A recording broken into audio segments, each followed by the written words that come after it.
Hey guys, this is Preston. I just want to let you know that there are some missing pieces from this podcast. As you'll learn throughout the podcast, I accidentally muted myself later on as we talked about our final week predictions. And I just want to let you know that I cut those parts out where I was talking and there was really nothing. You could just see my mouth moving. So I kept everything else in, but I cut out the parts that I was talking and you couldn't actually hear me. So if there are some kind of weird cuts, that's why. Otherwise, enjoy the podcast. Hello and welcome to episode 22 of the Ego Chall Podcast, a Call of Duty esports podcast. My name is Preston Byers, and as always, I'm joined by my co-host, Justin Binkowski. And on today's episode, we're going to be discussing Clayster's decision to bench himself for the final week of the regular season. And we're also going to talk about the second week of Stage 5, the 10 matches from this past week. We'll give our predictions for the next and the actual final 10 group play matches of the 2021 regular season. And we're also going to discuss Scraps reportedly almost quitting COD, and we're going to give our takes on the MVP finalists as we draw to the end of the 2021 season. How you doing, Bink? I'm all right. How about you? I'm alright. Just warm as always. I think this is. I don't think we're gonna have a podcast episode where I'm not sweating profusely, but maybe in the off season it'll get cold, and then I'll be wearing like a hoodie and a beanie, and I can actually look a little more comfortable than I am right now. There you go. So let's start with Clayster. This was big news yesterday. I actually wrote a .esports.com article, which is very rare nowadays that I do other stuff other than just Dot. But Clayster, I guess the Subliners broke the story, and they came out and they said that Clayster would be taking the week off to, quote, recharge. And then Clayster came out with his own tweet and he said, quote, just need a break from it all. I'm sure you all have seen I haven't been myself in quite some time. Need to take a step back and get myself straight mentally. Got to take care of yourself over everything. And I don't plan on this being for good, but I hope the boys can crush it. I guess just what do you think of this? Obviously a pretty big shock considering we are near the end of the season, but the Subliners have been really struggling lately. So what do you think, Pink? Yeah, so that's the big thing for me is the timing of it, with it being this close to the end of the season. And now the tweet says that it's just stepping in for their series this week, so we don't know uh if Clayster will miss the Stage 5 major and or champs, but that's obviously something we're gonna have to keep an eye on. He is, he's a three-time world champion and he's back-to-back, won the last two. So at champs this year, he would be going for the three-peat if he does play. Um, but I mean, he's tweeted a bunch. I don't know the particular tweets or anything, but I feel like I've seen him tweet about, mental health and similar stuff, the being burnt out, however you want to put it. I feel like I've seen that from him. Not only even this year, but just in the past. So it feels like this is like him needing to recharge or take a break, however you want to put it. I feel like this was,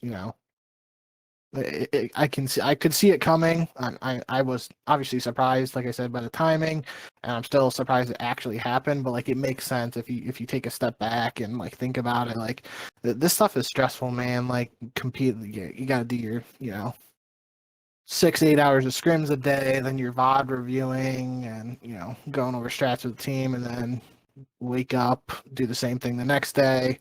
Then you're going into your matches. It's like there's not, you have a week off in between each stage, and they had 2 weeks off between stage 4 and 5. But other than that, I mean, that's like what, a little over a month off in the last, since February the league started in, so 6 months.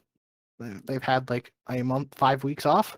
It's stressful. So I think it's a good thing that he's talking about it, and it's not like shrouded in mystery where New York just came out and it was like Clay's not playing this week. Like we have the reasoning, we know what's going on, and it could be a good thing that we see more of in the future. People needing to take mental health breaks, whatever it is.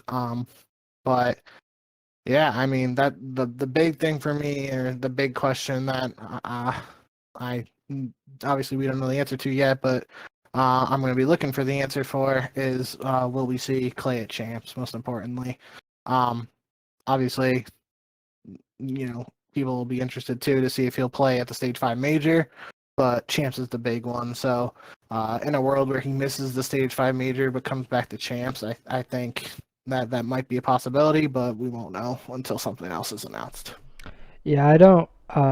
Just from the wording of the Subliners tweet, I would assume that they think it's going to be just this week, because while they could realistically win these final two matches and kind of improve their seeding going into the major, I think they're almost certainly locked in to the losers bracket of the major. So there's not as big of a difference between finishing fourth, fifth, or sixth in your group, because you're going to start in the losers bracket anyway, and it's not like they have to place a certain placing in this event to get to champs, because they're already qualified. So it's kind of a situation where you can afford to not have Clayster, and so Diamond Con is coming in. He was the rookie for the Subliners. He played for the first few months of the season until Hydra came in, and then he went to the bench. I believe he's been playing with the academy team, if I'm not mistaken. So it's not that big of a deal for losing Clayster for this week, but you have to wonder if the chemistry or kind of the readjustment period there will be a readjustment period, considering they've kind of struggled with Asim coming back into the lineup. It's a weird situation, but I'm really happy that he is taking a step to, try to help himself and not just push through and, burn himself out, or I don't even know what the outcome could be, because you never know what to have someone this competitive decide to step away for even these last two group play matches. That means there's something significant there. I just want to reiterate too. We've obviously talked about the Subliners plenty on the pod throughout the season, but there's no easy way to say it. This has been an extremely stressful year for the Subliners. Even, they did have that second place finish at the Stage 3 Major, but if you think about everything that New York as an organization and Clay have had to deal with, starting all the way back to Zuma, quote unquote retiring, stepping down from the team, like he's had to deal with that, Hydra's visa issues. Then they start out the season with Diamond Con, Mac, Asim, and Clay. They eventually get Hydra in. They have that second place finish, and then most recently they have Asim's visa issue where he wasn't able to compete at the Stage 4 Major. And then heading into Stage 5 here, we talked about it on the pod too, and other people talked about it like on the flank and stuff. The question was, were New York going to be able to immediately click and get back to that Stage 3 Major form with Asim coming back into the lineup after that that brief period where they played with Decimate, and obviously they're 0-3 in Stage 5 group play, so something's off, and it would we were discussing that on the pod, whether it was going to be an easy transition, they were just going to come right back and fire on all cylinders, or if there was going to need to be some period of getting adjusted and figuring stuff out again. And that's what seemed to have happened over the last 2 weeks with them struggling. And now I think, especially with Clayster stepping back for at least this week, we don't know about the future yet, but just for now, like, New York has to turn their attention towards champs and trying to be as prepared as possible for the big one at the end of the year. I know that Clayster, kind of to add to your point about what obstacles the Subliners have had to face throughout this season, but to add to it, Clayster has discussed that being essentially the odd man out on that Dallas Empire roster after they won the World Championship, he didn't get to really enjoy the moment like he would have liked, because I believe it was the day after champs, if I'm not mistaken, that the CDL said we're going back to 4v4, no more 5v5 rosters. Even if it's not the day after, it was very soon after CDL championship was completed, and Clayster was told almost immediately, from what I know, that he was going to be the guy not on that roster, that they were going to go ahead with Hook, Illy, Shotzi, and Crimsix, and not Clayster. So that and his contract being picked up by Dallas, so he was he didn't get the pick. He didn't get to pick where he would go, like if he was a free agent, because he was a restricted free agent. So Dallas was kind of selling him off to another team, and then to get to New York and like all of the issues that you mentioned, just one after another, they've had to deal with something. And even when they're competing at a really high level and getting to the major, major 3 finals, that's awesome for them, certainly. But losing to FaZe, a team that they had already beaten earlier in the tournament, that's got a sting. And I think any competitor, it's going to take a toll on you, especially with how I would say, like, I don't like using grueling when I talk about video games, but in terms of it's kind of like the intensity of their schedules now, because we've been in the season for 5 to 6 months, just in the regular season. And like you said, they've only had essentially a week off, and with the 4th of July, they had 2 weeks off in between group play stages. So it's a difficult situation for them to kind of adjust to. And, I wish him the best, because personally he's my favorite Call of Duty player of all time. And to see someone struggle like this, and I just hope that he's able to rebound and have a good rest of the season if he ends up coming back. Yep, that's the big thing for me too. And it's important to point out again, he did say that I don't plan on this being for good, therefore, like, insinuating he's not retiring due to this mental break, or at least that's not the plan right now. But like you said, man, it's a tough situation. Been a rough year overall, despite some of the highs. There's been a lot of obstacles, like you said again. So just wishing Clay the best, and hopefully we see him back this year, I hope. And, if that doesn't happen, obviously, hopefully we see him back soon. One last point before we move on to our next topic. I kind of see some similarities between this situation and Tommy's situation when he was on Reciprocity in Black Ops 4. Near the end of the season, he essentially benched himself, from what I know, and he took a break, and I think he did end up coming back and performing at Champs with an amateur team, which had Chino on it. So, that's good. But Sicario. Yeah. So he took that break, and he did say that it was a mental health break. It was something that he needed mentally to get through, and he eventually did come back, and then he was obviously a part of the Dallas Empire roster as a substitute last season.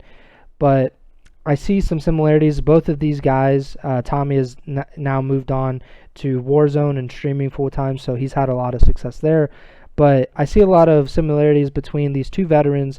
At one time, they were the only 2 players that had been to COD XP in every single CDL or COD Champs in history.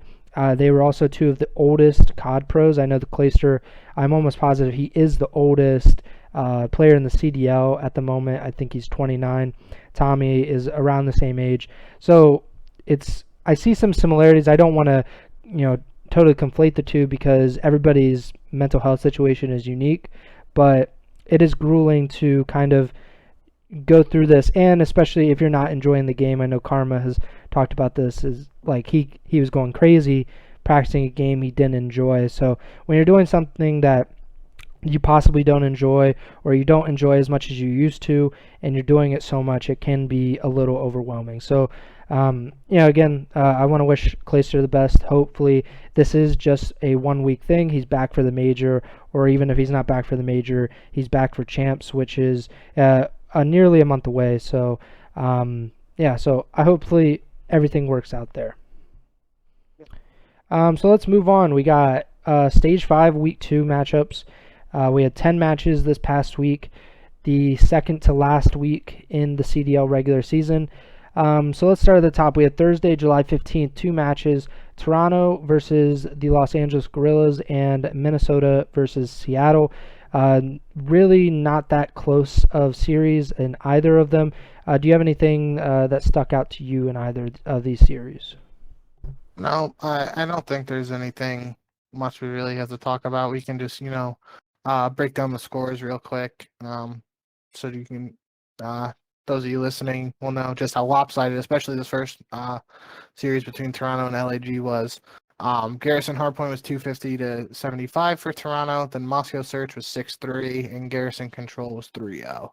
So you can arguably say the Search was the closest game, and even that was only a 6-3. So it was a rough overall series for the Gorillas again.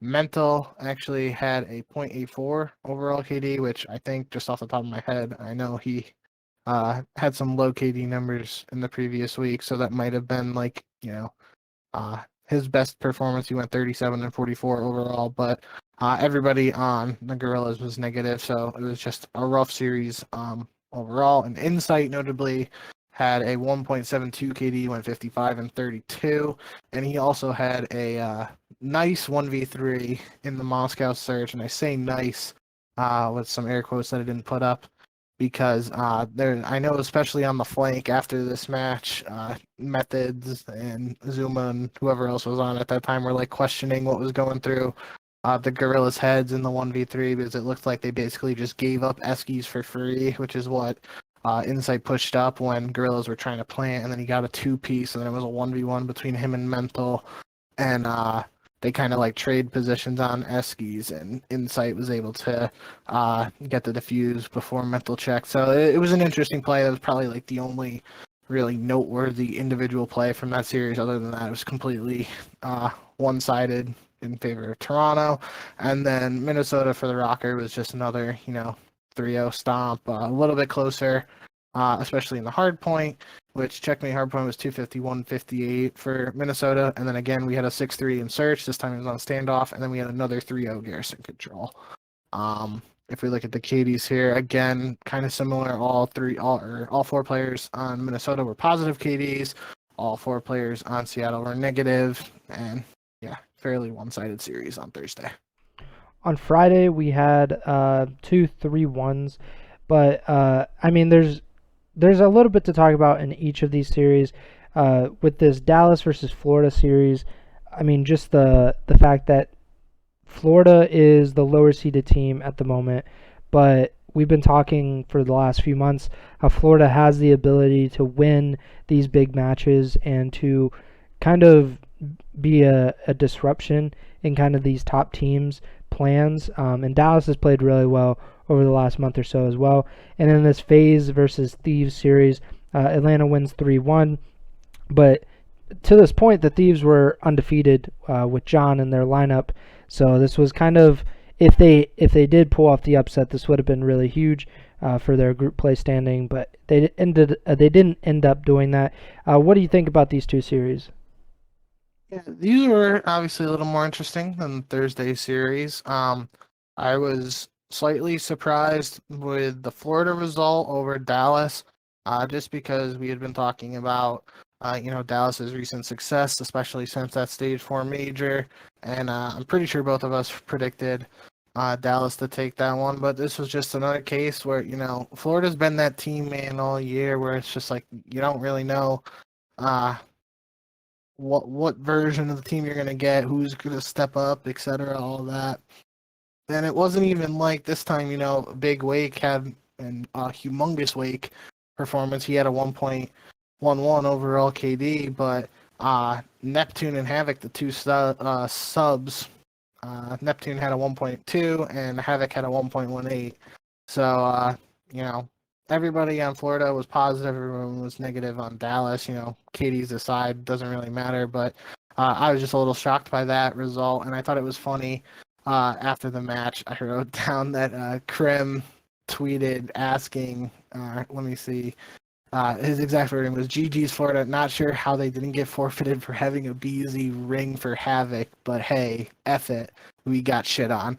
I thought that was funny. That's like a pretty big compliment for Havoc if Krim's insinuating that he's playing up to Abuzi's level, which, that's been something we've talked about before on the pod too, is just, Havoc being capable of being like that X Factor guy. Like if he's up there slaying with those other three guys around him, Florida has a lot of potential, and we just haven't seen it that much. I mean, obviously, there's only so many kills on the map, so it's tough for all four guys to pop off at the same time. But this was arguably the closest that they came to, Florida collectively just having a really strong performance from all four players all around. So thought that was interesting to see. Both hardpoints were really close. Real quick, I didn't mention the scores.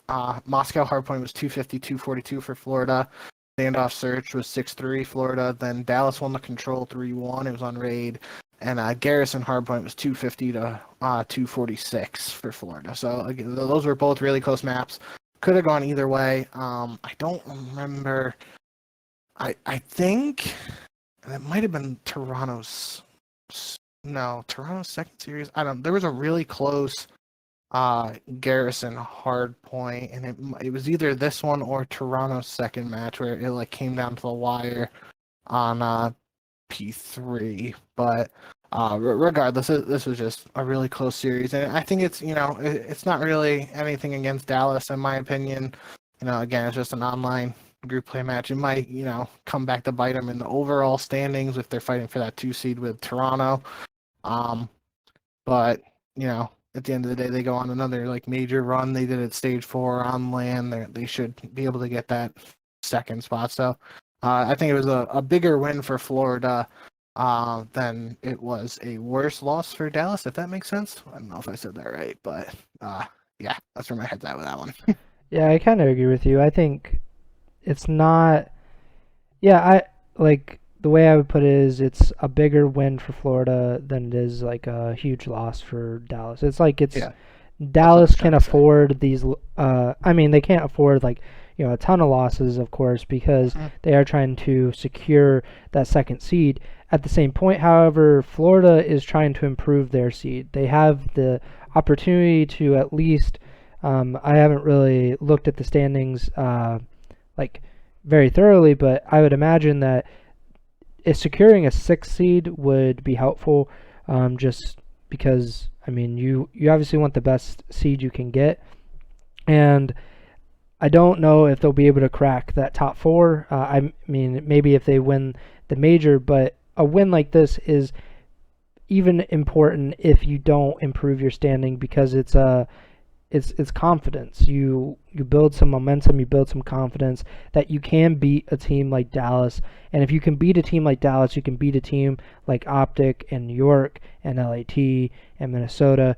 Maybe not FaZe, we'll see about that, but and maybe not Toronto, depending on the day. So, but you can beat most of these teams, and this is the perfect time to start picking up some really confidence-boosting wins. Yeah, so real quick before we move to the next match, Florida is tied with LAT right now at 200 points. Rocker are in 6th with 220, so that's obviously what they're shooting for. They don't want to start champs in the losers bracket. And then 5th place is OpTic with 300. So 5th is like you said, 5th or 4th is basically out of reach unless they win the next major. But obviously they're going to be gunning for that 6th spot to try and start champs in the winners bracket. That's going to be the most important thing for them.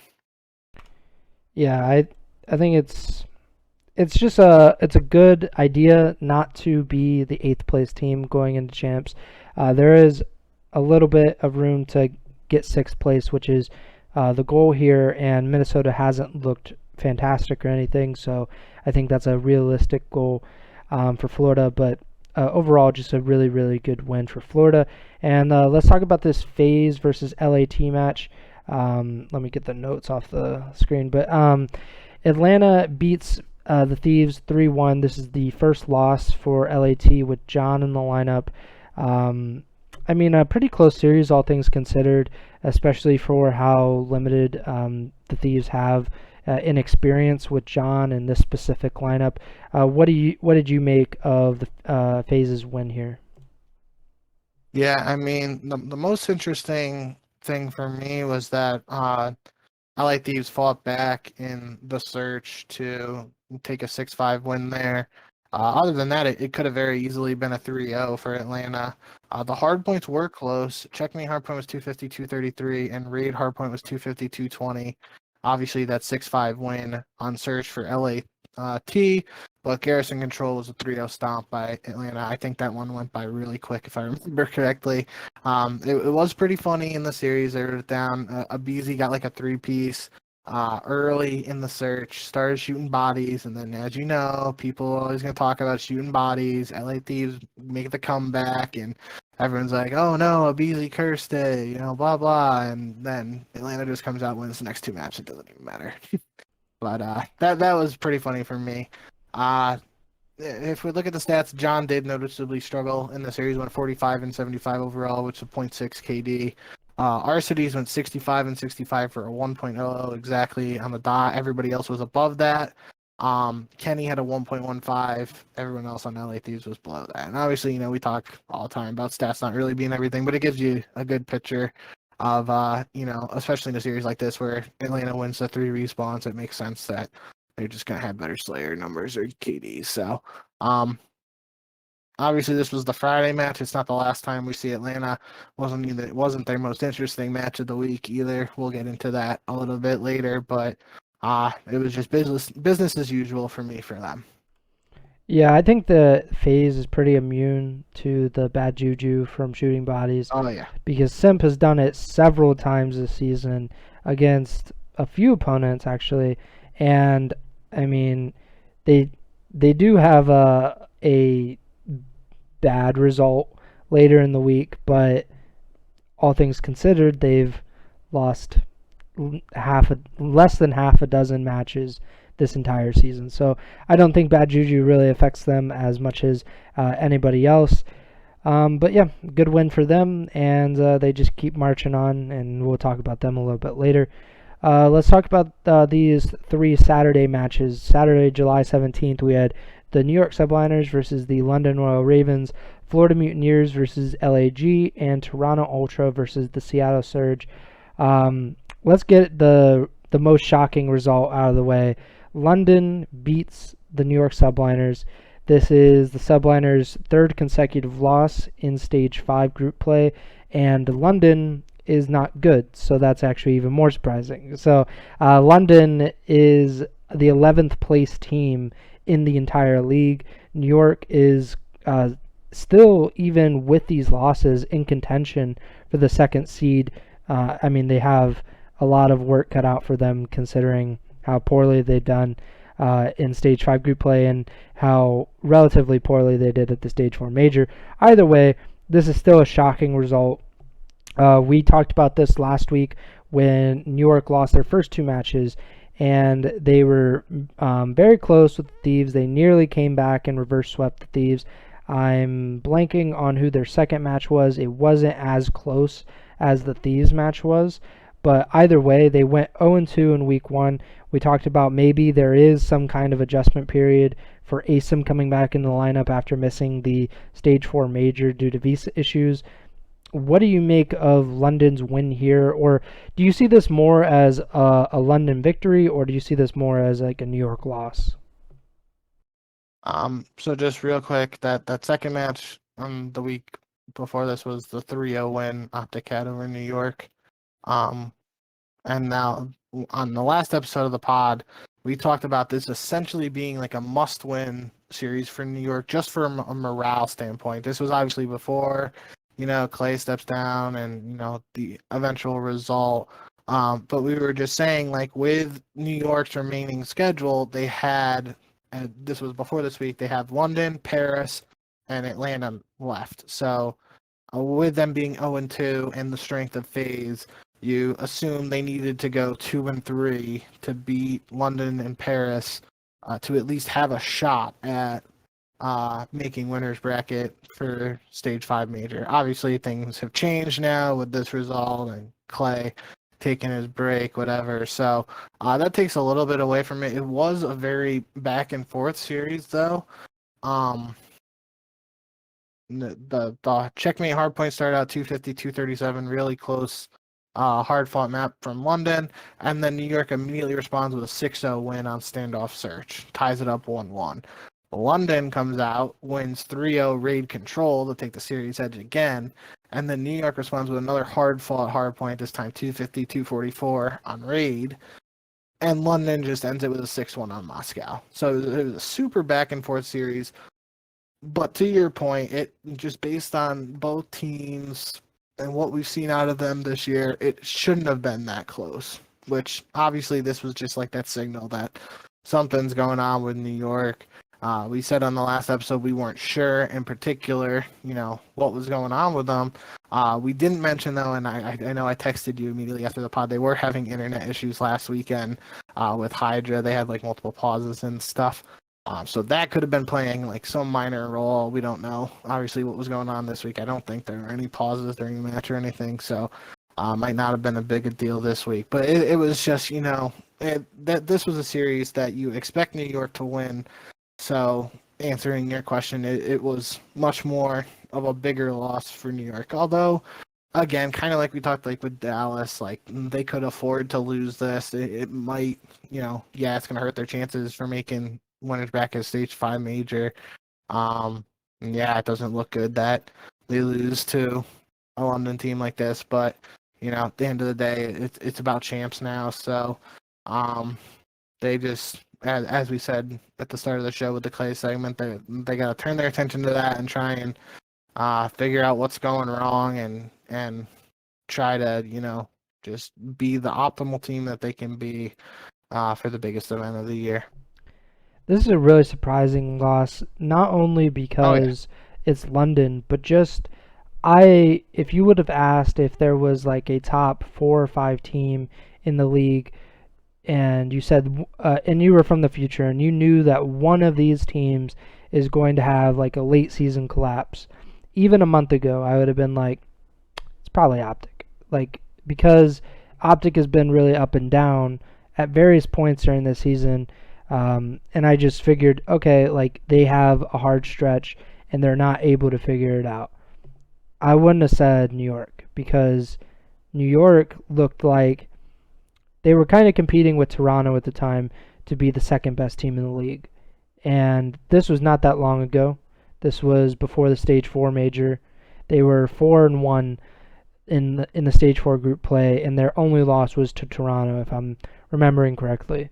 So that's a pretty far cry from potentially, and I think this is definitely the most likely scenario, is that they go 1-4, and they might go 0-5 depending on how that Paris series goes, because I would say Paris is better than London, and with Clayster not in the lineup for this Paris series, who knows what happens. I'm not saying that Diamond Con is necessarily bad, but the kind of the chemistry issues that will arise from this sort of thing, where you mentally, that this isn't the permanent roster, or you at least hope that this isn't the permanent roster if you're on New York. So maybe you're not as checked in as you should be, and you're not locked in as you should be, because you think, well, okay, Clayster's going to come back eventually, and we're going to actually try to compete for a world championship.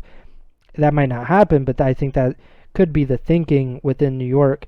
And just, if you go 0-5 in group play, I know that group play doesn't really mean anything when you've already locked up a spot at champs. Going 0-5 in group play right before, like less than a month before a $1.2 million tournament, I don't think there's been a whole lot of teams that have completely crapped the bed and then turned around and be a world title contender. It just doesn't usually work like that. I know that CDL Champs is a little bit different because it's not a 32 team tournament anymore, but history is not on their side that they'll be able to just quickly turn it around and compete for a world title. The closest comparison you can make is Evil Geniuses at 2018 World War II champs. They were pretty bad. What was it? I forget what they even called it in the CDL, but like the second, I want to say second stage, but I don't even know if that's right. Yeah, it was. They had that streak where, they had that streak where like they didn't win like a bunch of searches in a row. They lost X amount of series. I obviously don't remember the numbers off the top of my head.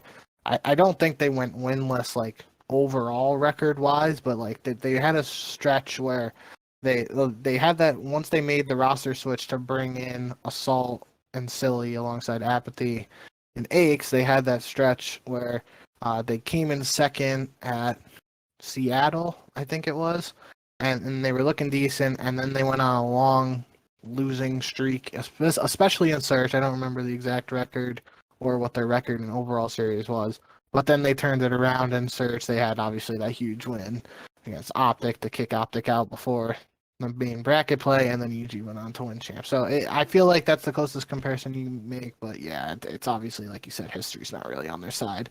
And the big thing for me, obviously we don't know, how long this roster is going to be in use for New York beyond this week, if it even will be used beyond this week. But for me, if New York's trying to avoid going 0-5, the question is going to be who's going to try and step in and be that vocal leader for this team, because that's the role Clay fills, on every team he's on. I feel like it's got to be ASIM, just because, Diamond Khan's a rookie.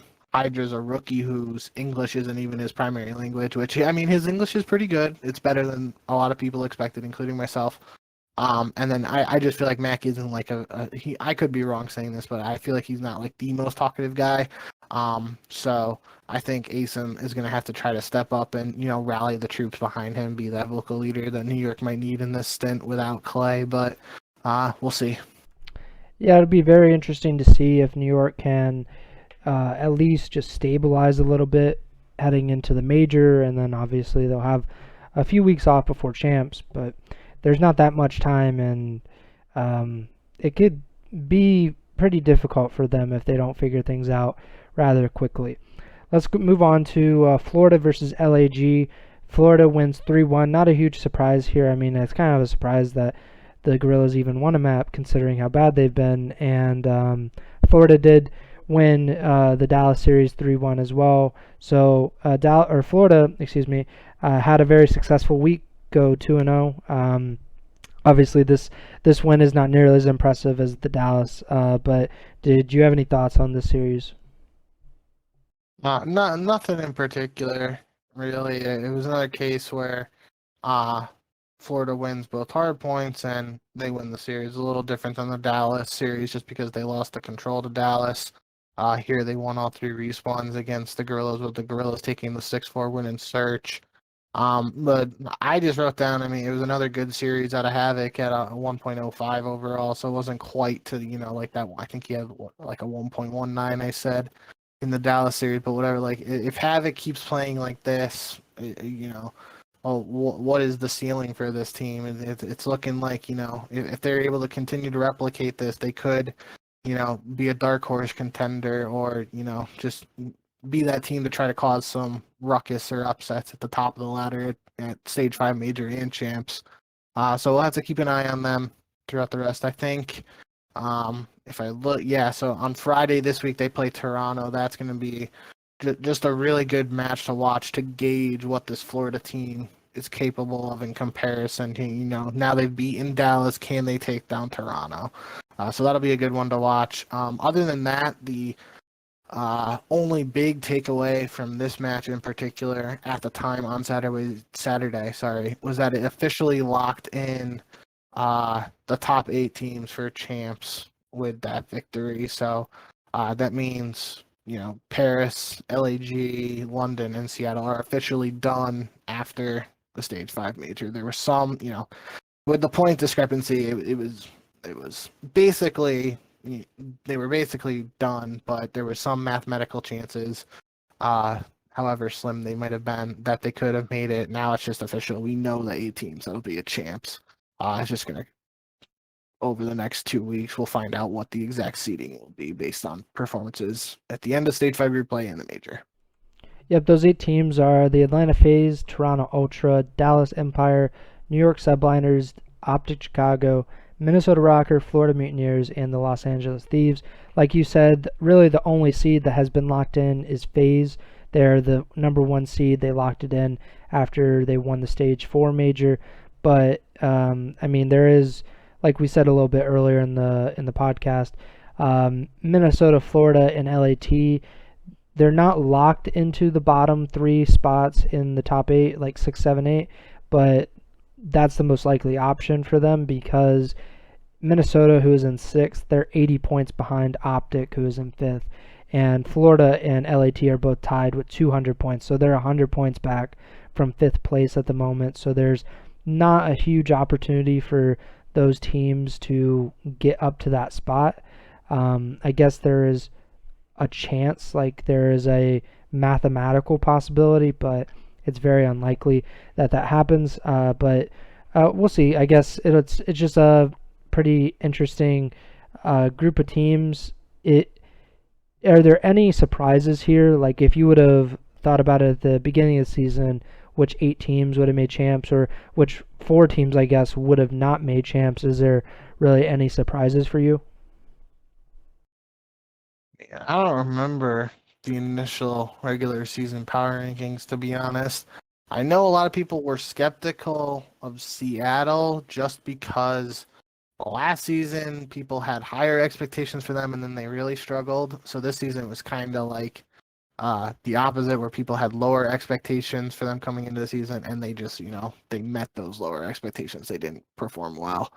Um, and obviously, I guess the biggest one, is Paris. Just the Paris is winning champs crew is down bad now that they officially won't be at champs. It'll be 2 years in a row where Paris hasn't brought home the chip for the Paris is winning champs crew. So they're gonna have to turn their attention towards 2022. But all jokes aside, I think um, man, it's tough. I mean, just looking at the standing now, it makes sense that these teams, these teams are in the situations they're in. London, obviously, we never got to see Zero play, and they had that visa situation there. So maybe London would have been better with him, and it's gotten off to a better start. Could have had some different results. We'll never know, obviously. LAG with the reuniting of that EG 3/4 without Aches. Some people might have had higher expectations for them, but at the end of the day, I guess after seeing these teams play, it makes sense that the field of 8 is locked in, and those 4 teams that aren't going to be at champs aren't there for a reason. So I'm looking at Crohn's power rankings from the beginning of the season. If you want to check them out, they're at dotesports.com. This is from the 2021 preseason, so this was published in early February, and he asked, I believe, players and coaches to kind of to rank. Yeah, so Crone reached out to pro players and coaches to get their power rankings, and then he used their average ranking among those power rankings to figure out where they were supposed to be. At 12, Seattle. They are currently 12th in the league, so I would say that the players and coaches had a pretty firm grasp on that. LAG is at 11th. They're currently in 10th place, or they're in a tie for 9th with Paris, so they're still in the bottom 4. The 10th place team is London, which they are currently in 11th place. And then in 9th place, we have Paris. So I think that at least in the bottom 4, there are some surprises in the top 8 about where teams should be. But at least in the bottom 4, they kind of figured it out. They knew from the very beginning that, or they kind of guessed at the very beginning that these 4 teams would be the 4 worst teams in the league. And it just worked out that way. I think if we look at the top 8, the biggest surprise for me would be Toronto in second.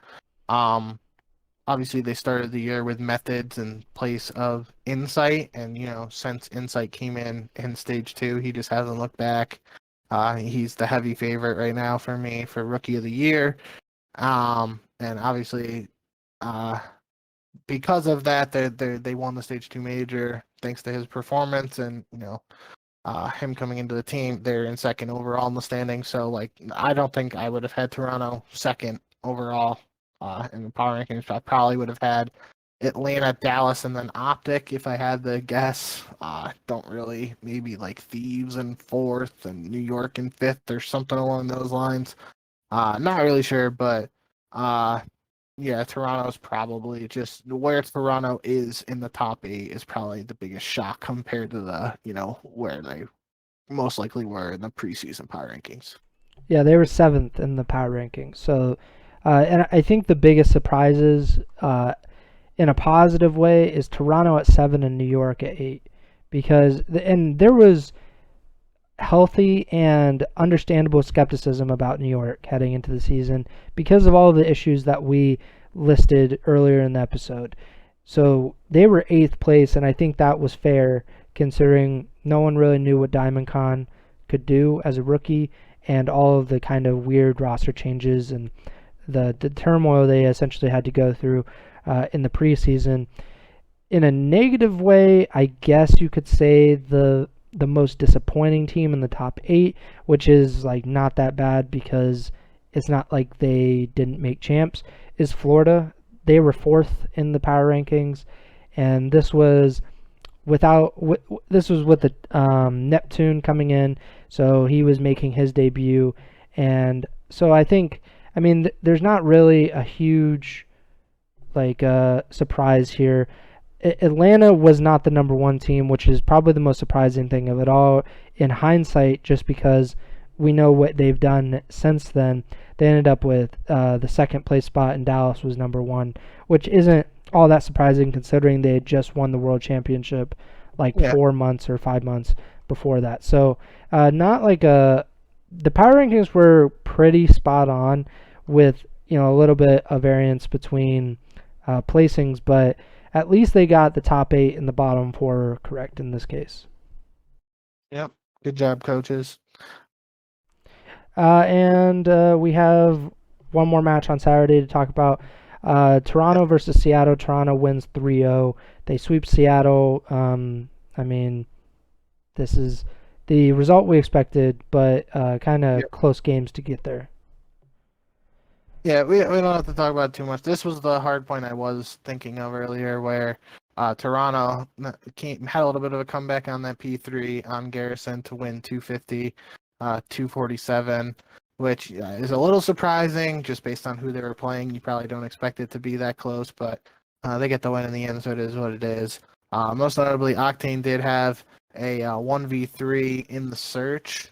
That was pretty cool. I'm watching it back right now because yeah, he did shoot bodies after it, but that's just Octane being Octane, so that was kind of funny. And that actually was the only round Seattle won in the search because Toronto wins the search 6-1, and then they win the control 3-0. So not much we really have to talk about with that series aside from those 2 key points. It was a close, hard point. Toronto makes the comeback, and Octane had a nice play in it. The final 3 matches of week 2 of stage 5. The Los Angeles Thieves versus Paris Legion. Paris ends up winning this 3-1. Kind of an upset because LAT had entered in the week as at 2-0, and they had a pretty close encounter with FaZe earlier in the week. Speaking of FaZe, they end up losing, which was the most shocking result of the week, considering this is now their 5th regular season loss. I have a stat. I'll have to look it up real quick before I say it out loud because I know I'll screw it up. But just a ridiculous FaZe stat. But they end up losing this to OpTic 3-2. So really big result there for OpTic. And to close out the week, we had Dallas beating Minnesota. So Minnesota didn't try to upset Dallas again, and this would have really put a damper on their week because that would have been a 0-2 week for Dallas. So Dallas wins that 3-1. Let's start up at the top. LAT versus Paris. What do you think?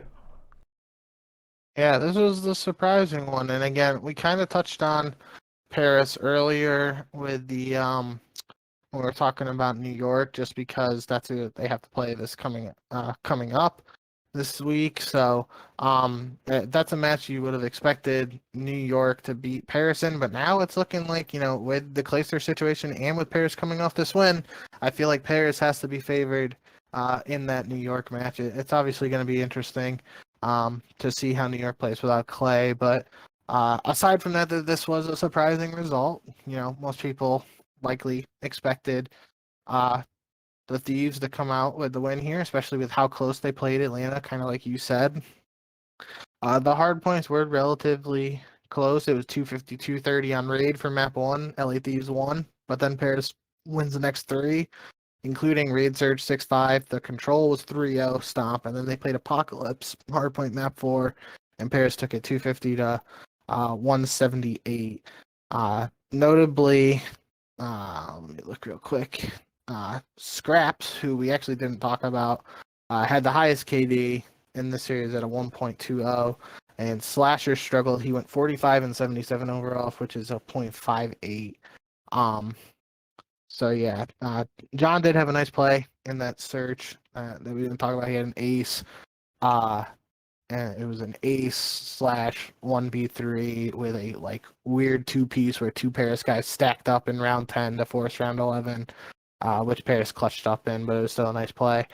But yeah, we didn't even really talk about it aside from just mentioning it at the start of the show. There were some rumors heading into the matches last week that Scraps potentially, reportedly, allegedly, however you want to say it, he might have stepped down from the team very briefly. Crone posted the tweet from the flank where they talked about it just because Scraps tweeted something. I don't remember exactly what he tweeted, but Crone's tweet from CDL Intel was hearing that Paris Legion looked into signing Hamza before Scraps came back. CDL roster lock was just before stage 5 kicked off. There must be an exception if a player retires. Theory, who is the Legion's coach, is Paris's substitute. So it was just, it was a brief thing where Scraps allegedly / reportedly quit, and then Theory was allegedly reportedly scrimming with the team when he was not playing, but Scraps came back, obviously, had a good performance in this game to get Paris the upset win. So it seems like that's just in the past now, and probably something we won't really have to talk too much about unless you have anything you want to say. I mean, I just want to say, like, I hope everything is good mentally with them because, like we were talking about with the Clayster stuff, it's a very difficult season to get through, especially for him and this team because they did show a lot of promise at one point in the season. I thought they could have been a top 8 team at one point in particular. I think this might have been after the stage 2 major, maybe it was after the stage 1 major. I thought they could have been a top 6 team. Obviously things didn't work out the way that I thought. Maybe I was drinking the Paris is winning champs Kool-Aid a little too much, but again, things didn't work out for Paris. They're not going to go to champs this year. I hope that everything's okay with him, and I hope that he continues to stick it out. Maybe next season he plays with his brother. I think that could be a factor in not having the kind of season he wanted, because even mentally playing with your twin brother it would seem, I don't have a twin brother, it would seem like that's a pretty big deal.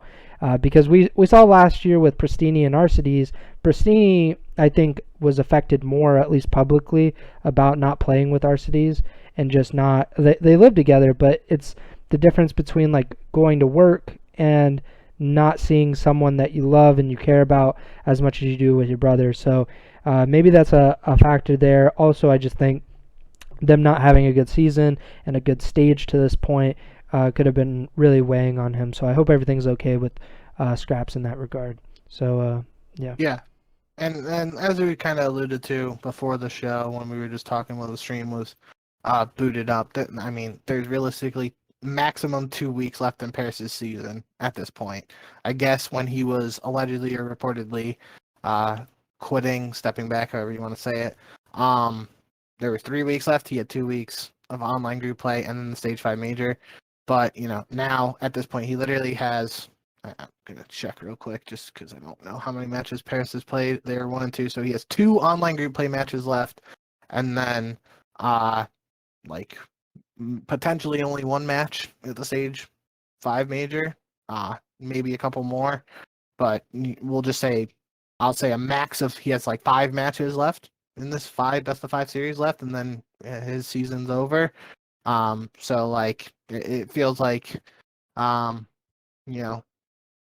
obviously mental health stuff aside, all that, I don't want to, put a negative spotlight on that, but if you only have a handful of series left, it seems like, kind of in my mindset at least, I would stick it out, keep getting that paycheck and, just ride the season out, wait till off season gets here. Yeah, I mean, just kind of piggyback off of what you said. Maybe they do have kind of a good run at the major because anything can happen. We saw that Yep. the Thieves and OpTic in different points, they both had impressive runs in the losers bracket, and I mean, get that bread. Like you should. If you say even get top six, that's more money than Paris I think has won this season. So that's good for you. That's good for your family. If you can stick it out, you should just to finish the season because I don't want this. I don't want this kind of situation to affect your next team or whatever. I don't because I do feel that some players would hold it against you if you were to quit 2 to 3 matches before the end of the season. Just in my opinion, I kind of think of it like when college football players opt out of bowl games. There are certain talking heads that get really butthurt about that kind of stuff, and you get criticized more than you probably should, and it's just an unneeded pressure or criticism that you don't need to go through. So I'm happy that he got through this week, and they got the win, and hopefully they get a few more before the end of the season. Let's talk about these last 2 matches of the week. Atlanta OpTic, we were talking about this last week. They don't have a name for this rivalry, which is disappointing to say the least, but OpTic ends up winning 3-2. I mean, it's pretty surprising, all things considered, because of FaZe, more so than OpTic. Because OpTic's a good team. I don't think that we have said anything different, just more inconsistent at different points in the season. But FaZe has been consistently consistent, and they are really, really good. But they lose this series. I don't know what their win streak was at, but I would imagine that it was nearing the double digits, if I had to guess, because I think they went through stage 4 group play without losing, and then they obviously didn't lose at the stage 4 major from what I remember. So that's at least, I think, 7 matches, and they won the stage 3 major as well. So I mean, we're probably in the double digits.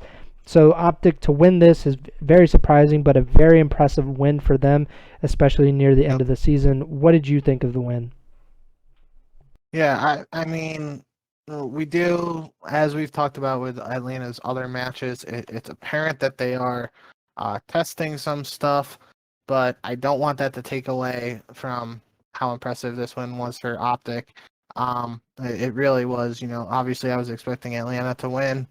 Just, like we said, not really picking against Atlanta. And even with this win by OpTic, I don't take it as a sign, like, red flag for Atlanta or anything. I'm not going to stop picking Atlanta to win stuff just because of this one loss. But it's an impressive win for OpTic. It's kind of, we've seen throughout this year that, just since that, I think the stage 1 group play was the last time we saw a really close match between these two teams, and now OpTic got their first win. They're 1-3 against Atlanta on the season. But yeah, aside from what I was saying before about them, clearly Atlanta is clearly like trying to work on some maps. They played Miami Search again, which they won. They played Apocalypse Hardpoint, which has been something they've been working on since Apocalypse has basically been added to the map rotation. And then just based on the vetoes, I'm assuming Atlanta picked Miami because that's been something they've picked previously in the stage, which would mean OpTic likely picked Standoff. I could be wrong on that, just thinking of how the vetoes or just how this best of 5 is laid out. But regardless, the Standoff is another newer map that Atlanta has tried to play, and we didn't see it a lot as stage 4 major, so it could be something else they were working on. Regardless from all that, I'm not trying to take anything away from OpTic. The most surprising thing for me here was that Atlanta lost Moscow Hardpoint, which I don't know the exact number, but that's been one of, if not Atlanta's best hardpoints all year.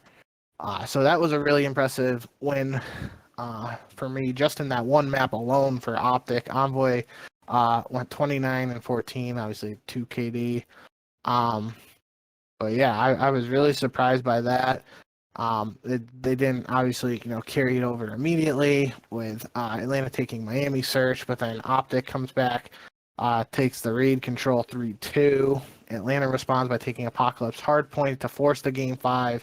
And then something we've talked about multiple times with OpTic, their search play, going back and forth, they're able to beat a really good search team like Atlanta in a round 11 situation. So, again, all things considered, I'm not a red flag for Atlanta in any sense of the imagination. I just think this was, OpTic showing their potential that they everybody knows they're a talented team, and like you said, they've just been inconsistent this year.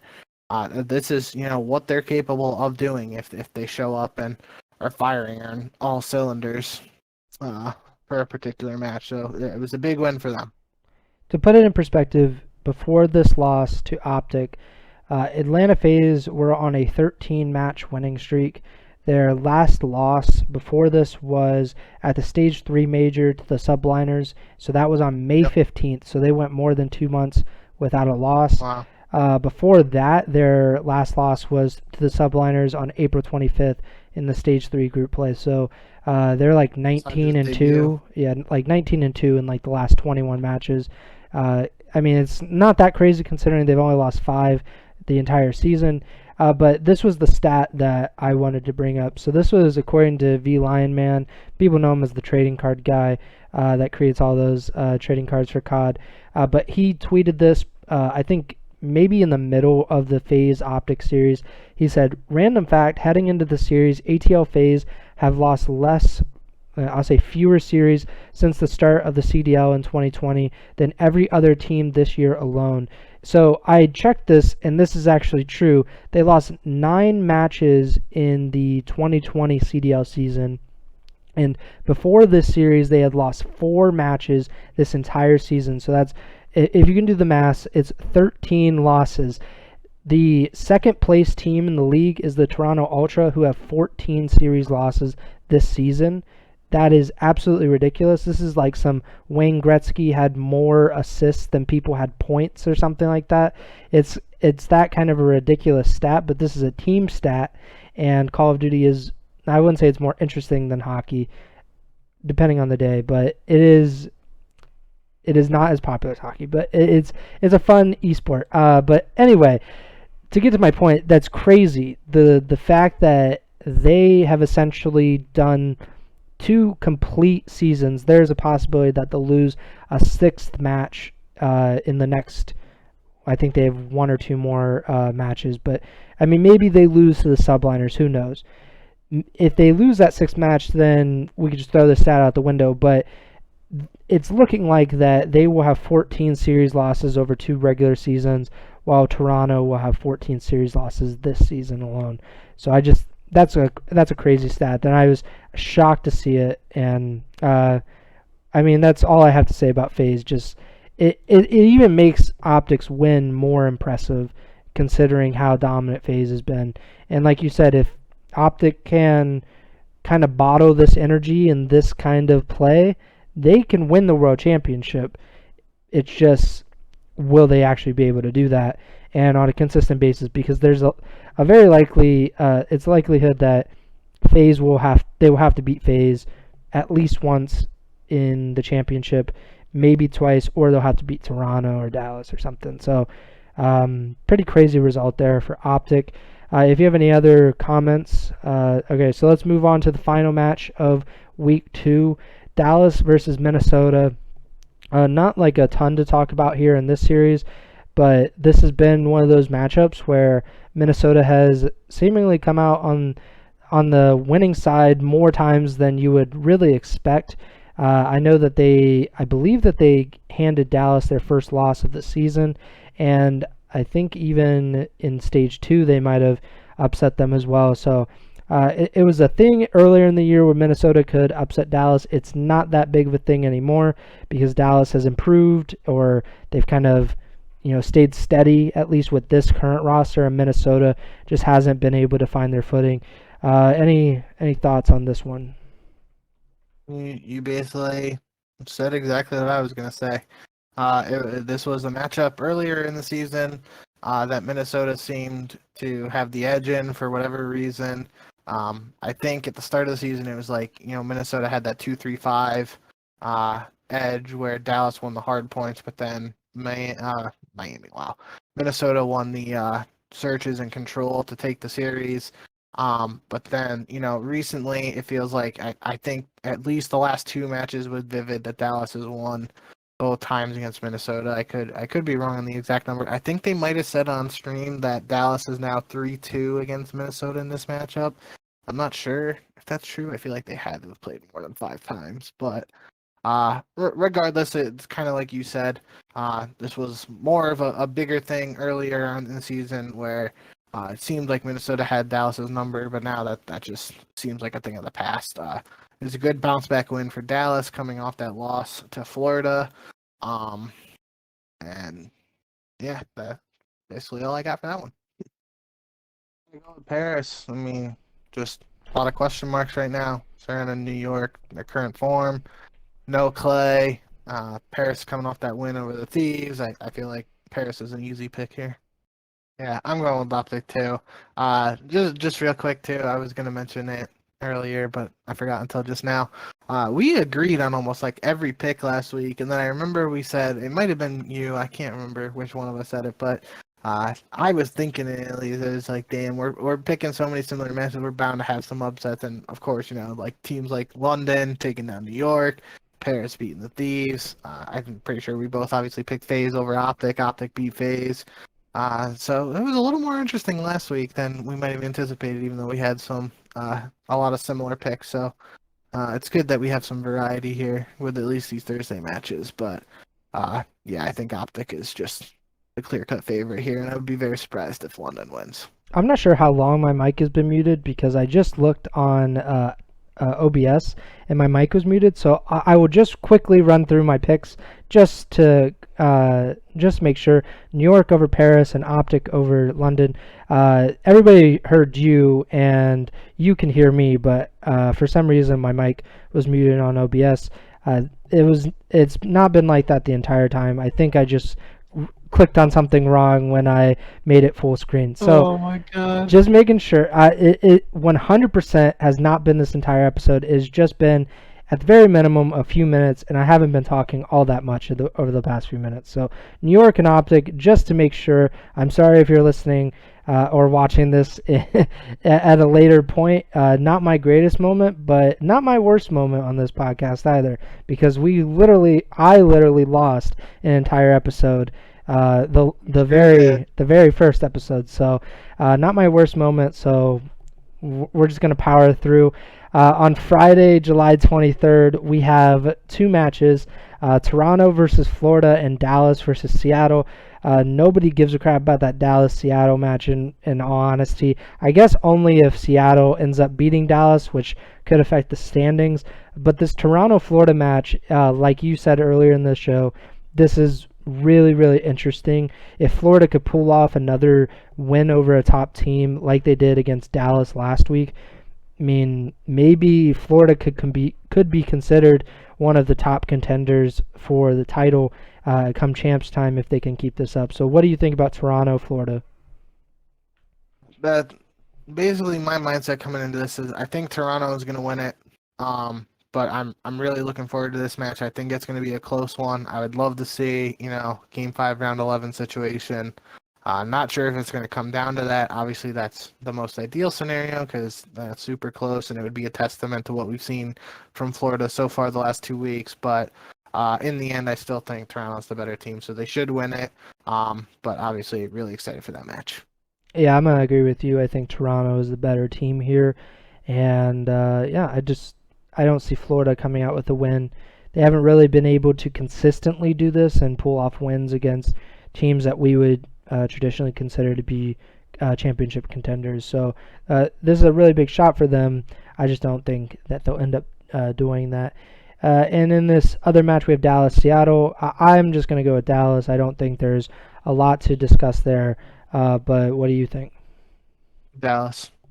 Yeah, no big no big disagreement there. I just like Seattle is just Seattle, and I'm sorry for any Surge fans out there, but I'm sure you're more tortured and more disgruntled about watching the Surge play than I am. But it's almost time. This is their home series. Maybe they'll pull off an upset. Who knows? But I'm going to go with Dallas. Pink's going to go with Dallas. Saturday, July 24th, we have 3 matches. Paris versus London, Minnesota versus Florida, and OpTic versus LAT, the HBR Classic, as I coined earlier in the season. Paris versus London, 2 teams that don't have a whole lot to play for. Who do you have here? I'm going Paris. Screw it. I picked Paris to beat New York. No reason not to pick the win here. So I'm gonna pick Paris to go 2-0 this week, and they could go 0-2, but whatever. It's the last hurrah for Paris, basically. So for the Paris' winning champs crew, I will lock in Paris for this one. And I'm going to go with London because I said that Paris is going to lose to a weakened Subliners team, so it'd be kind of hypocritical for me to say that they would beat London, who beat New York at, I wouldn't say full strength, but I mean they had all of their players. So I'll go with London in this one. Minnesota versus Florida. I guess it could depend on how Florida fares in the day before. If they end up beating Toronto, that's a huge win for them. Maybe even another boost of confidence. Minnesota, this is their first and only match of the week. What do you think, Rocker versus Mutineers? Yeah, I feel like I'm going with Florida either way in this matchup, but it could be interesting just based on how they perform against Toronto. We mentioned it earlier in the show, and we've mentioned it before. Florida has been one of those teams, go back and forth on from a consistency standpoint. So if Florida comes out and just gets absolutely smoked by Toronto, maybe they're demoralized heading into this match, and that gives Minnesota the edge they need to take them down. But just based on everything we've seen up to this point so far, I don't really have a reason to pick against Florida in this matchup, so I'm going to go with the Mutineers here. Yeah, I go with Florida. Probably either way. I'm not a huge proponent of momentum across multiple days. I think on the same day, Sure. that is very important. Like if you lose one and you play immediately afterwards, I think, yeah, that could have a major effect on you. But, Florida, even if they lose that Toronto match, they would hopefully be able to regain and get into the Minnesota series without too much trouble. So I'll go with Florida in that series. And to cap off Saturday, July 24th, we got OpTic versus Thieves. The Thieves were looking real good heading into week 2. They were 2-0. They lose those 2 matches in week 2. Now they are 2-2. OpTic, they just beat the best team in the world, and they might top their group and have the first seed going into Stage 5 Major. Who do you have, OpTic versus Thieves? I just want to say real quick too before we completely move on. That because of where the standings are at, that's a really big match between Minnesota and Florida too, because Minnesota's at 220 points and Florida is at 200. So if Minnesota wins, basically kind of like a 20-point swing, gives them a 30-point lead. But if Florida wins, they're only 10 points behind Minnesota heading into the major. So really big match from that perspective overall. But we both picked Florida, so what's done is done there. Moving on to your HBR Classic. I feel like I have to pick OpTic here just because, if we get the OpTic that just beat FaZe, it's kind of hard to, not pick them. I wouldn't be surprised if this is a close series, though. We did just see the Thieves get upset by Paris. Obviously a newer team with this iteration, whatever iteration they're on at this point with their roster.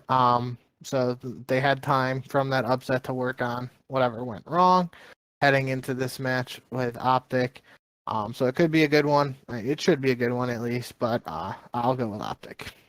I'll go with OpTic as well, but this seems like a match that OpTic would lose to give us some talking points heading into the 5th major, because they've done this a few times this season where they have looked really good, and then either in the middle or at the end of the group stage, they just kind of fall apart. I mean, I look at OpTic versus Seattle. When Seattle was on that huge losing streak, they end up losing that match to Seattle, And then we're talking about, like, what is this OpTic team doing? Like, how do they lose to a team that hasn't won in like 2 or 3 months, but then they kind of turn it around at the majors? So who really knows what OpTic is, what they're up to?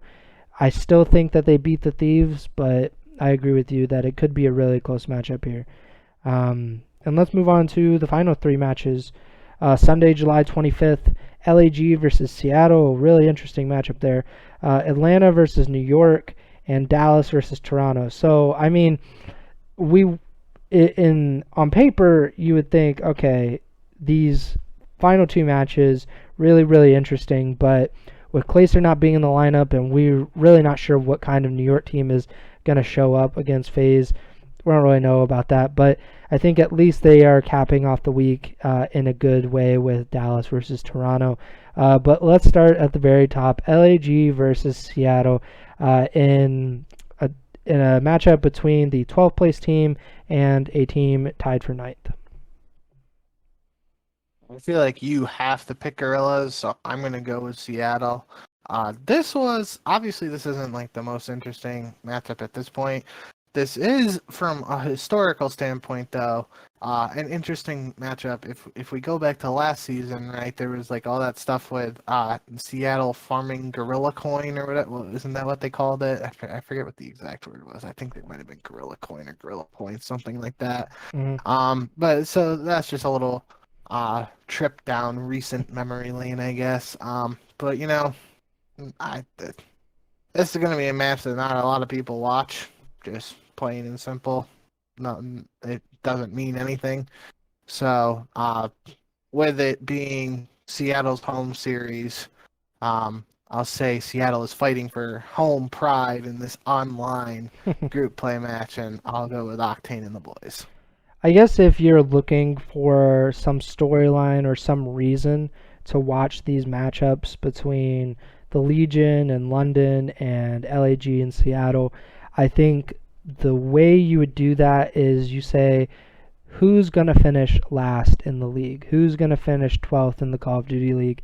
At the moment, it's Seattle, and them playing Dallas in their first match doesn't really inspire a whole lot of confidence there. And obviously the major does have some effect on that, depending on if they win or not. But, I mean, maybe Seattle, they pick up a win here, and then they pick up another win or maybe even 2 at the major, because I was told by several people that they're a LAN team now. So maybe they pull off a few wins, they get out of last place, and one of those unlucky teams, Paris, London, or LAG, they end up in last place at the end of the season. I believe Seattle, and there was another team last year. It might have been LAG. I think they finished tied for last place at Champs, if I'm not mistaken. I'm not sure who finished last place in the regular season in total, but I mean, if it's Seattle, that's really unfortunate that they might go back to back. They're like the Cleveland Browns, except I don't really have a vested interest in them, and I don't really get super upset when they lose every week. So if that is something you're looking for, if you're a fan out there and you really want, some stakes or some kind of storyline heading into these kinds of matchups between these bottom 4 teams, then that's something to look out for. So, Seattle and LAG both had 50 CDL points last season. Seattle had a 5-16 record in the regular season, and LAG was 5-15. So, I would say Seattle technically finished in last place, even though it's kind of a tie, but that's an argument for the other day. Yeah, and I don't know how they break those ties, if it's first head-to-head or if it's more just match win percentage. Or, like, I would assume that CDL points are the determining factor first, but then when you go to a tiebreaker, maybe match win percentage. I don't really know. But either way, there's a very real possibility that Seattle will finish last in both of the first 2 CDL seasons. Hopefully for their fans and for their players and their management's sake, that doesn't happen, but we'll see. And then these final 2 matchups, we have FaZe versus Subliners. We talked about Subliners a lot on this episode, but FaZe, best team in the league, coming off of a loss. Maybe they're pissed off. I didn't see a simp tweet that said he was really upset about it. And the Subliners don't have their actual roster in this match, so I'm gonna go with FaZe. I'm assuming you'll go with the Subliners, because you really believe in this lineup and you think that FaZe are a little bit overrated. Is that a correct assessment? Incorrect. I'm going with FaZe. I'm capping like the youngest Jim. Dallas Empire versus Toronto Ultra. We're finishing out the group stages in the Call of Duty League with two of the better teams, two actual championship contenders. In my mind, I mean, if you think there are any championship contenders outside of FaZe in general, so I think Dallas and Toronto could be considered contenders. Who do you have finishing off this week, Dallas or Toronto? So this is a really interesting one too. Just like I'm excited for that Toronto Florida series, I'm excited for this one. Kind of like you said, I would be excited for FaZe versus New York if the current situation with New York isn't what we're dealing with. But besides that, I'm excited for Dallas versus Toronto too. Notably, this is essentially the battle for second place because Toronto is at 345 CDL points and Dallas is at 340. So they're separated by 5 points, mainly because Toronto had that major win and you get 75 points. I think it's 75 points for winning the major. I know that they got the 5 points because they won the major. So that's where the difference lies in that regard. And this is a match we saw most recently at the Stage 4 major. Toronto won in round 2 of the winners bracket 3-2. And then Dallas beat Toronto 3-2 in the losers bracket final to get to that grand final against FaZe. So we've seen really close series from these teams, most recently on LAN. I think this is going to be another close one. I'm going to go with Toronto. I think Toronto has been the better team, at least with these lineups. I think Toronto has been the better team online. And regardless of where you sit on, the role between online versus LAN, this is an online group play match. And I feel like if there's going to be some slight edge, it might go to Toronto in that regard. Either way, though, this is a match where I wouldn't mind being wrong because I think it's going to be an exciting one, and it should be based off seeing 3-2 series between these two teams most recently. I'm expecting another Game 5 between them, and hopefully it's a good one. To round out the show, we're going to talk briefly about the 5 finalists for the 2021 Call of Duty League Most Valuable Player Award. I'm bringing it up on screen if you're watching on YouTube or watching live on Twitch. Did you pick anyone for Dallas, Toronto? Oh, maybe I didn't. I completely blanked. Let's say Toronto. Yeah, I don't really see Dallas, even with like how well they did at the Stage 4 major. I still think that Toronto is probably the second best team now that New York has kind of fallen off a little bit.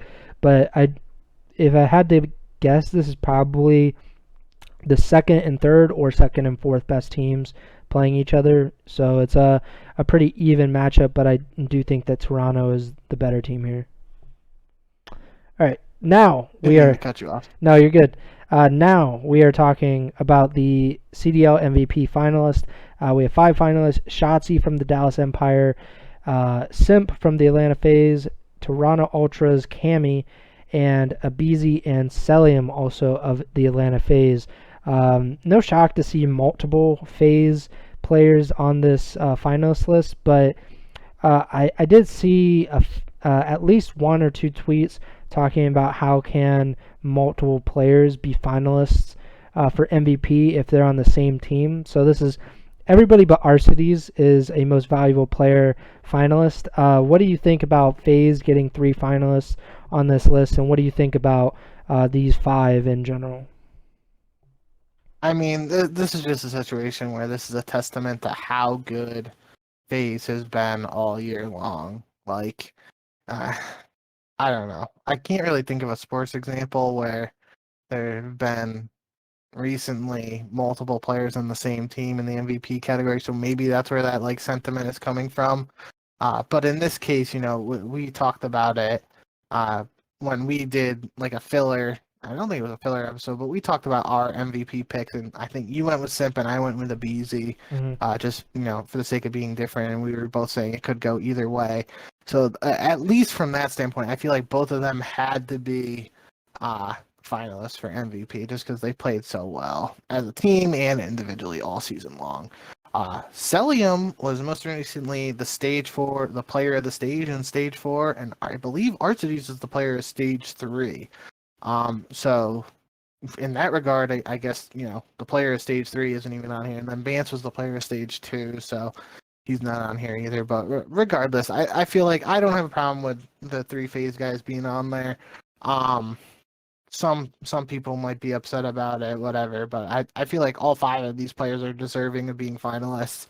Shotzi might not have had like the best season up to this point individually, but he's the defending MVP winner, so I feel like he has to be on the list in that regard. Cammy has just been lights out, so especially recently, so it makes sense for me that he's on there.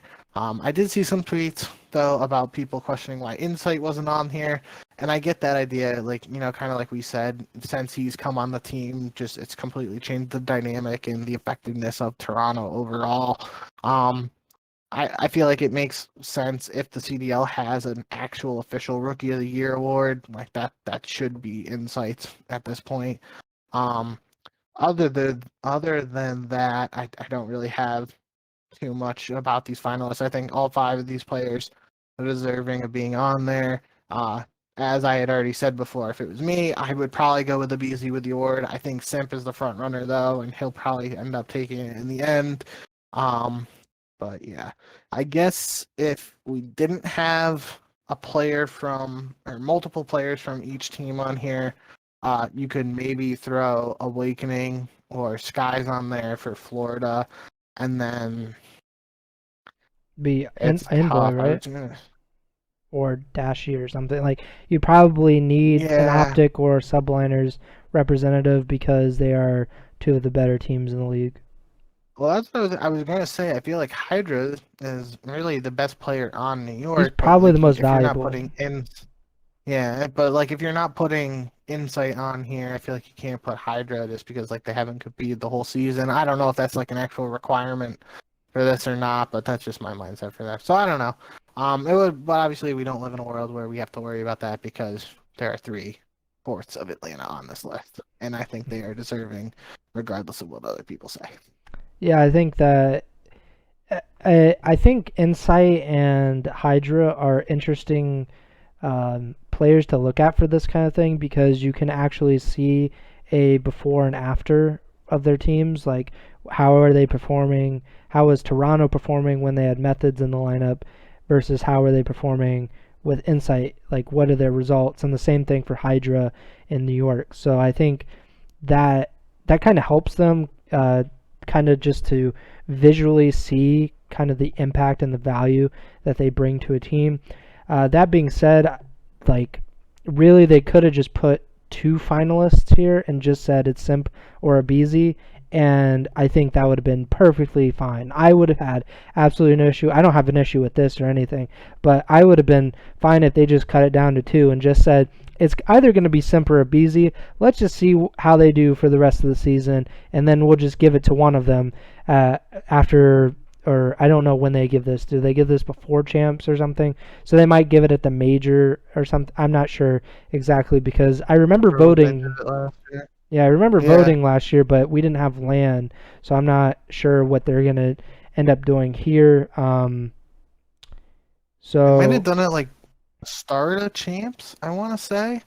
I remember like Miles did the interview with Shotzi. I remember that happening. I just don't remember exactly when it was. So I should just read this because I didn't read this. The regular season MVP will be announced during the 2021 playoffs, and the postseason MVP will be named after the champs grand finals, which, I mean, we already knew that. Krim won that last year. Yeah, so I guess we'll figure it out when they go to champs and when they're in LA.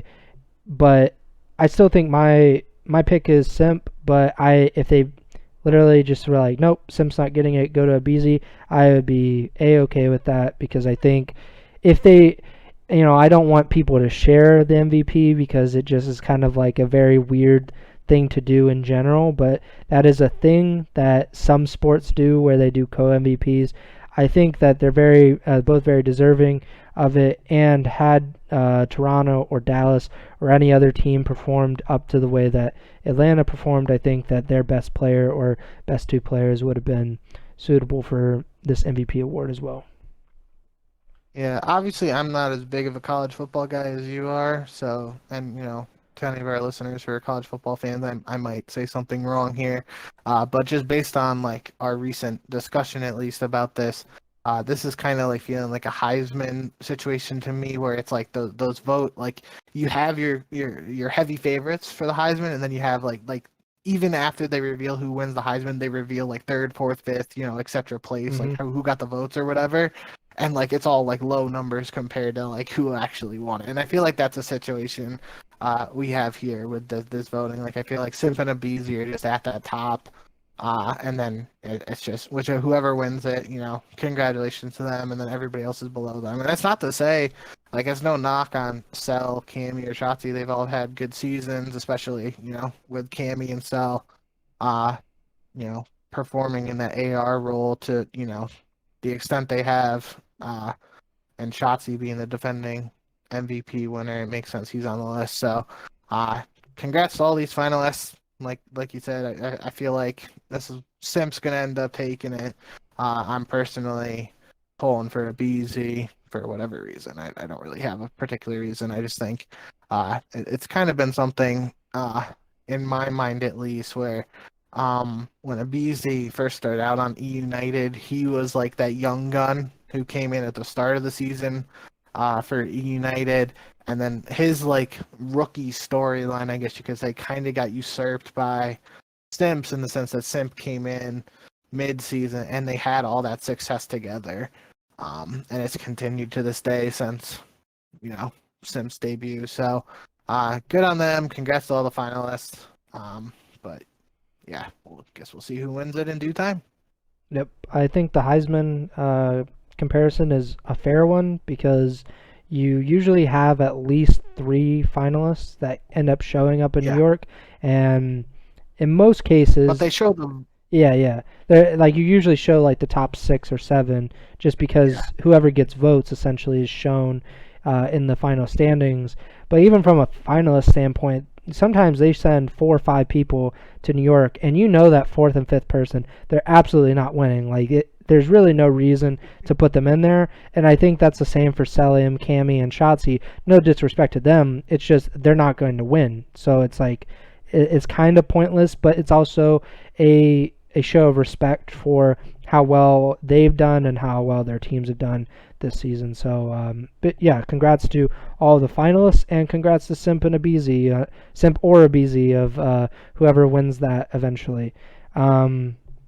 I think we're just flat out wrong, and Cammy comes out and just steals it. Well, I am going to go on a Twitter rant to my 750 followers if that sort of thing happens, because we've been saying for literally probably since stage 2 that Simp or Abizi, since Basic Hook, didn't, got benched and then everything happened. Since he's kind of left the MVP conversation, I think it's just been Simp and Abizi in my mind. I haven't really seen anybody else enter it in a realistic way, especially with how hot they've been since they lost the major grand finals to Toronto. So I just don't see it happening. But who knows? Maybe we'll get a shock upset win by somebody, and people get mad online for a day or 2 days. So who knows? I mean, FaZe has a 60% chance of winning the MVP, regardless of who it is. Yeah. So I'd be very surprised if a non-FaZe player takes this home. Yep, I agree. Do you have any other topics or things you want to talk about before we get out of here? I think we're good. All right, so make sure to subscribe or follow the podcast on whatever platform you're listening and or watching on. So if you're on YouTube, subscribe. We're also on Spotify, Apple Podcasts, Google Podcasts. We're on pretty much every podcasting platform there is. Make sure to give us 5-star rating on Apple Podcasts and follow us on Twitter. He's at jbink with 2Ks. I'm at Prez Byers, and the podcast Twitter is at Ego Chall Podcast. Make sure to follow it. The podcast Twitter, we update when we're going live. Usually I tweet it out on Monday morning or Monday afternoon. So if we're going to have a podcast on a Tuesday night, which we almost always do, we let you guys know.